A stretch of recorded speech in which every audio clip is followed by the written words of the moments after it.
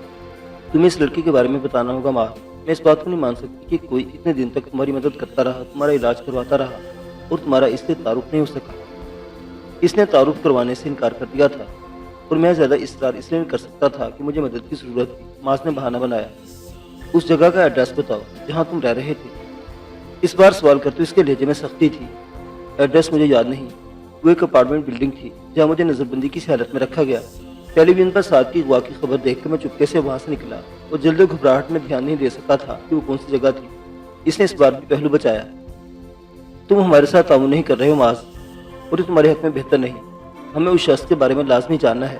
Bike کی یہ بھی ہم نے اس کا کھوج لگانے کی کوشش کی تھی، لیکن وہ بائک ایک 65 سالہ آدمی کی ملکیت نکلی جس نے 2 دن قبل اپنے بائک کی چوری کی رپورٹ بھی لکھوائی تھی۔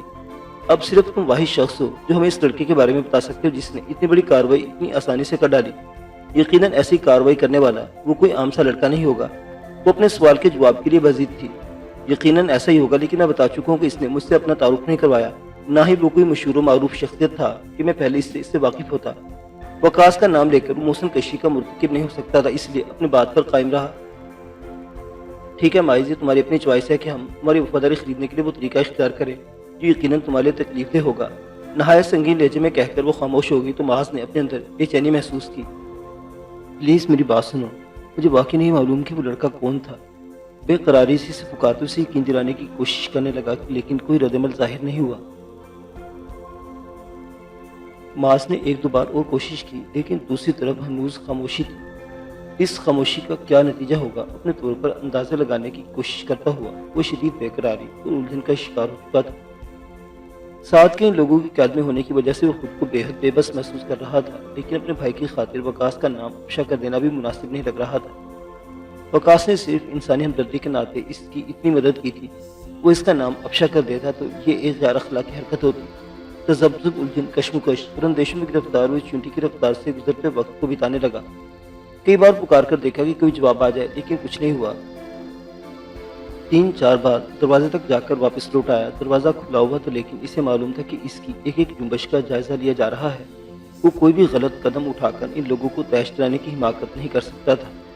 سعد کی صورت میں اس کی بہت بڑی کمزوری ان کے ہاتھ میں تھی اور سعد کی خاطر اسے بہت صبر اور صبر سے کام لینا تھا۔ اللہ اللہ کر کے دوپہر کے کھانے کا وقت ہوا تو ملازم ٹرالی میں نمودار ہوا۔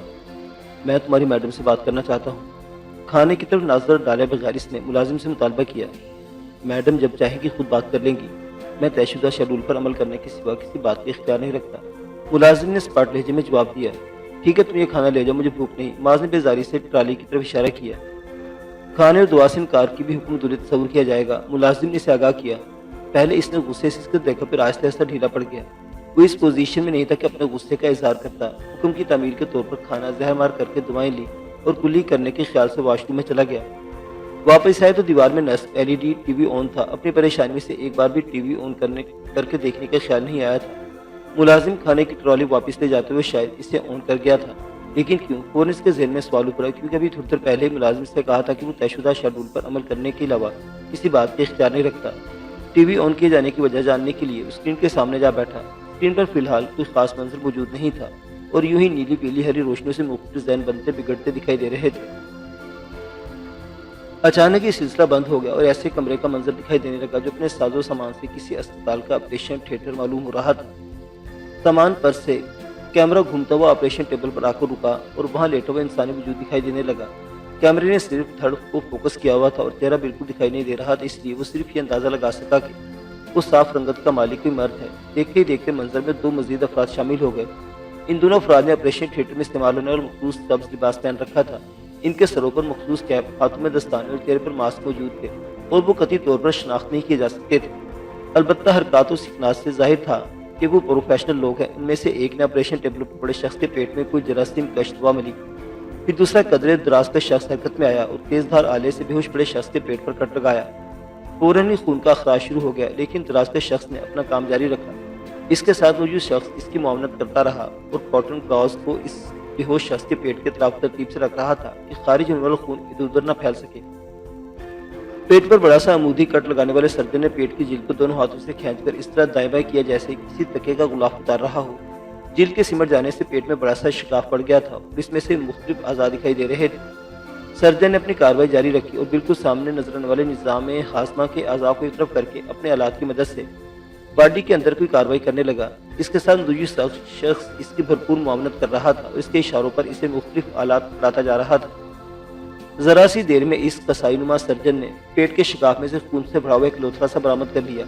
پھٹی پھٹی آنکھوں سے یہ سارا منظر دیکھ کر ماس کو شناخت کرنے میں دیر نہیں لگی کہ پیٹ چیت کر نکالا گیا وہ عضو ایک انسانی گردہ تھا۔ گردہ کیوں نکالا گیا تھا؟ یہ سوال تو اپنی جگہ تھا، لیکن اس حیرت اس بات پر تھی کہ گردے کے آپریشن کے لیے کون سا طریقہ اختیار کیا گیا تھا اور اتنے نازک آپریشن کو صرف 2 افراد کیوں ہینڈل کر رہے تھے؟ سب سے بڑی بات، اسے یہ آپریشن کیوں دکھایا جا رہا تھا؟ اپنے اس آخری کیوں کا جواب حاصل کرنے کے لیے اسے انتظار کی زحمت نہیں اٹھانا پڑی۔ گردہ نکالے جاتے ہی کیمرہ حرکت میں آیا اور پیٹ پر سے ہٹ کر اوپر کی طرف پھیرنے لگا۔ اب اسے بے ہوش شخص کے سینے کے علاوہ دونوں ہاتھ بھی دکھائی دے رہے تھے۔ ایک ہاتھ پر بلڈ پریشر وغیرہ کی مانیٹرنگ کرنے والے آلات نصب تھے، جبکہ دوسرے ہاتھ میں پیوست کینولا سے ڈرپ منسلک تھی۔ کینولا والے ہاتھ کو کیمرے نے ذرا قریب سے فوکس کیا تو کلائی سے ذرا اوپر موجود اس کا گہرا نشان دیکھ کر ماس بے ساختہ ہی اپنی جگہ سے کھڑا ہو گیا۔ اسے اچھی طرح یاد تھا کہ بچپن میں ایک بار سعد کے ہاتھ پر بہت گہرا زخم لگ گیا تھا اور ڈاکٹر خون روکنے کے لیے اس زخم پر ٹانکے لگانے پڑے تھے۔ ٹانکے کچھ ایسی ترتیب سے لگے تھے کہ سعد کے ہاتھ پر اس کا انمٹ نشان بن گیا تھا اور اب وہ اسکرین پر نظر آتے تختہ مشق بنے انسان کے ہاتھ پر بھی وہی نشان دیکھ رہا تھا۔ سعد، اس کے ہونٹوں نے بے یقینی کے عالم میں سرگوشی سی کی۔ کیمرہ ہاتھ پر سے ہٹ کر یکدم چہرے پر پہنچ گیا۔ منہ پر آکسیجن ماسک لگا تھا اور بالوں کو کور کرنے کے لیے لگائی گئی مخصوص کیپ نے ماتھے کا بھی ایک بڑا حصہ ڈھانپ رکھا تھا۔ اس کے باوجود کیسے ممکن تھا کہ اپنے پیارے بھائی سعد کو شناخت نہ کر پاتا؟ آنکھیں بند کیے دنیا مافیا سے بے خبر آپریشن ٹیبل پر لیٹا وہ شخص اس کا عزیز از جان بھائی سعد تھا۔ یہ جان کر اس کے سینے میں کوئی تیر سا پیوست ہو گیا تھا اور وہ اتنی بری طرح تڑپا کہ اسے لگا کہ اس کے جسم سے جان ہی نکل جائے گی۔ آرام سے اپنی جگہ بیٹھ جاؤ معاذ، ابھی تم نے جو کچھ دیکھا وہ صرف ایک ٹریلر تھا، اس کے آگے جو کچھ تم دیکھو گے وہ تمہارے قدموں پر کھڑا نہیں رہنے دے گا۔ اچانک اسپیکر سے سرد مہر آواز ابھری اور اسے ہدایت دی، شو بیچ، یہ تم میرے بھائی کے ساتھ کیا کر رہی ہو؟ یاد رکھو تمہیں اس کا شدید خمیازہ بھگتنا پڑے گا۔ آواز سن کر معاذ آپے سے باہر ہو گیا اور زندگی میں پہلی بار کسی عورت کے گالی استعمال کرتے بلند آواز میں دھاڑا، زبان کو قابو میں رکھو معاذ، تم میرا کچھ نہیں بگاڑ سکتے۔ میں تمہاری پہنچ سے بہت دور ہوں لیکن تمہارا بھائی میرے رحم و کرم پر ہے، میرے ایک اشارے پر اس کا ایک ایک عضو اس کے جسم سے الگ کر دیا جائے گا۔ صحت مند جوان جسم سے نکلے اعضاء کی مارکیٹ میں بڑی مانگ ہے، ہم ٹکڑوں میں تمہارا پورا بھائی بیچ ڈالیں گے اور تم ہمارا کچھ نہیں بگاڑ سکو گے۔ اس لیے دھمکیاں دینے کے بجائے یہ سوچو کہ تم ہم سے اپنا بھائی صحیح سالم حالت میں کیسے واپس لے سکتے ہو۔ ایک گردے کی کوئی بات نہیں، ایک گردہ تمہاری اس حماقت کی سزا ہے جو تم نے مجھ سے مسلسل جھوٹ بول کر کی ہے، اور یہ ایسی کوئی سخت سزا نہیں ہے۔ ایک گردے کے سہارے بھی تمہارا بھائی زندگی گزار سکتا ہے، لیکن یاد رکھو تمہاری ہر حماقت اور سرکشی کی سزا تمہارا بھائی بھگتے گا۔ ہم گھاٹے کا سودا کرنے والے لوگ نہیں ہیں جو کسی بندے کو مارنے کے لیے اپنی گولی بھی ضائع کرے۔ ہم محنت کرتے ہیں تو اس کے دام کھڑے کرنا بھی جانتے ہیں۔ تم پر ہم نے جو انویسٹمنٹ کی ہے تمہارے بھائی کے اعضاء بیچ کر ہی وصول کر لیں گے اور تمہارے اعضاء کی فروخت ہمارا پروفٹ ہوگا۔ لیکن اس سب کی نوبت ہی کیوں آئے گی؟ تم سیدھی طرح ہماری بات مان لو تو سارا مسئلہ حل ہو جائے گا۔ تم اور تمہارا بھائی اپنوں کے درمیان واپس جا سکو گے اور وہ بیچارے مسلسل عزیز سے آزاد ہو جائیں گے۔ تمہاری ماں جو زندگی اور موت کی کشمکش میں مبتلا اسپتال میں پڑی ہے، اپنے بیٹوں کو پا کر وہ دوبارہ جی اٹھے گی اور تم لوگ ایک بار پھر خوش باش فیملی کی طرح رہنے لگو گے۔ اب وہ ایسے نرم لہجے میں اسے سمجھا رہی تھی جیسے اس سے بڑھ کر کوئی ہمدرد اور میزبانی نہ ہو۔ میری ماں کو کیا ہوا ہے؟ معاذ ماں کے اسپتال میں ہونے کی خبر سن کر بے چین ہوا۔ Heart attack. سعد کی اغوا کی خبر ان کے لیے ناقابل برداشت ثابت ہوئی۔ اس نے سنجیدگی سے بتایا، میری سمجھ میں بالکل نہیں آ رہا کہ یہ سب کیا ہے۔ یزدانی اور فان اللہ میرے دشمن بنے ہوئے تھے تو اس کی کچھ وجوہات تھی، لیکن تم کیوں اس طرح میرے اور میری فیملی کے پیچھے پڑ گئی ہو؟ معاذ بے بس اور نڈھال سا صوفے پر گر گیا اور ہارے ہوئے انداز میں پوچھنے لگا، ہمیں تمہاری دوستی کی ضرورت ہے معاذ۔ تمہارے دوست بن جائے تو سارے مسئلے ختم ہو جائیں گے اور دوستی کا ثبوت دیں گے ہمیں اس شخص کا نام بتانا ہوگا جس نے تمہیں کیسے آزاد کروا کر اپنے پاس پناہ دی تھی۔ اس سوال کا جواب دینے کے تمہارے پاس صرف 1 منٹ باقی ہے۔ سعد کا پیٹ ابھی چاک ہے، 1 منٹ بعد میرے حکم پر سرجن اس کا ایک ایک عضو نکال لے گا اور تم جتنی دیر کرتے جاؤ گے اس کے اتنے ہی اعضاء نکلتے جائیں گے۔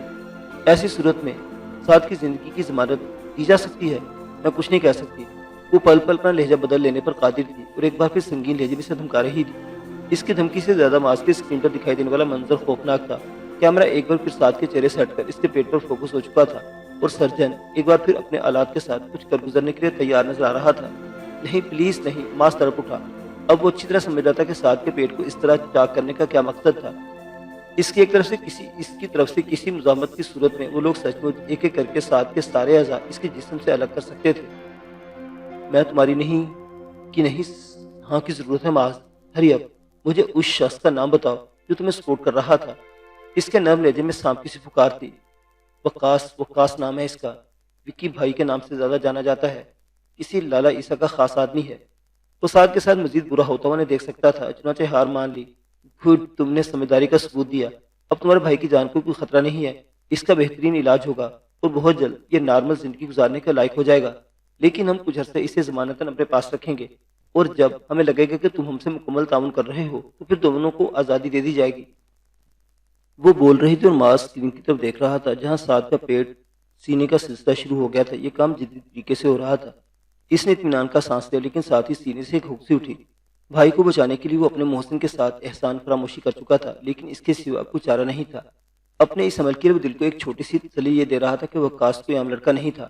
لالا عیسیٰ کے گینگ کا اہم رکن ہونے کی حیثیت سے اسے اپنے بچاؤ کے طریقے آتے تھے اور اس میں معاملات کو سمجھنے کی صلاحیت بھی تھی۔ اس لیے ممکن تھا کہ ساتھ اغوا کے ساتھ ہی اس کے غائب ہوتے ہوئے ساری بات سمجھ گیا ہو کہ معاذ کہاں گیا ہے اور معاذ کی ان لوگوں کے درمیان موجودگی سے خود کو اس کے خطرات کتنے بڑھ گئے ہیں۔ ایسی صورت میں خود اپنی حفاظت کا انتظام کرتا۔ اب تم ریسٹ کرو معاذ، تم سے باقی معاملات بعد میں طے ہوں گے۔ وہ ایسے لہجے میں بولے جیسے اس سے بڑھ کر معاذ کا کوئی خیر خواہ نہ ہو۔ بعد میں کیوں؟ جو چاہتی ہو ابھی بتا دو۔ اس کے اندر تیش کی لہر اٹھی، لیکن دوسری طرف سے اس کی بات کے جواب میں کوئی رد عمل ظاہر نہیں ہوا۔ ساتھ ہی اسکرین پر سے آپریشن تھیٹر کا منظر بھی غائب ہو گیا اور پہلے کی طرح نیلی پیلی ہری روشنی ناچنے لگی۔ معاذ نے عقاب بھر کر سر نہوڑ لیا۔ اسے اندازہ ہو چکا تھا کہ یہاں اس کے حسب خواہش و منشا کچھ نہیں ہوگا اور خود اسے ہی صبر و تحمل کا مظاہرہ کرتے اپنے آپ کو ان لوگوں کے سپرد کرنا پڑے گا۔ معزز سامعین حضرات، ایک بے بس اور بے کس نوجوان کی یہ ہنگامہ خیز داستان ابھی جاری ہے۔ بقیہ واقعات اگلی قسط میں۔ دیکھتے رہیے اردو داستان۔ اللہ حافظ۔